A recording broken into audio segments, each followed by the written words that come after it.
one of the things in the ISO standard that people often forget about is conducting an internal audit. So I'm going to spend a moment talking about that.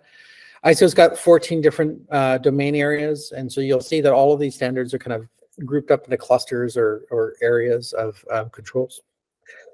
So with ISO, one of the requirements as part of the ISO process, a lot of the rest of these requirements, defining scope, procedures, policies, identifying assets, assessing risks, those are very, very similar to other standards.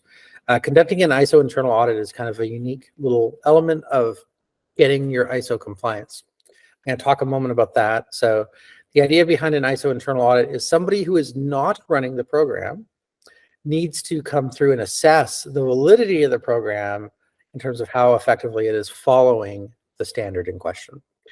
It is a requirement as part of ISO that you conduct that internal audit on an annual basis prior to conducting your external certification audit. So another interesting thing about ISO certification is it is a 3-year audit.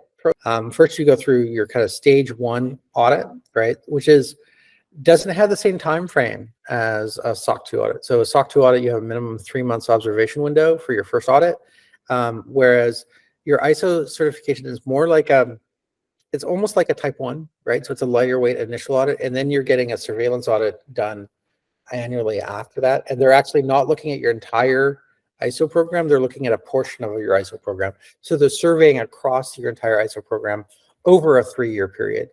You're typically going to work with that same auditors for those 3 years, and then you'll typically rotate auditors after that 3-year period as well.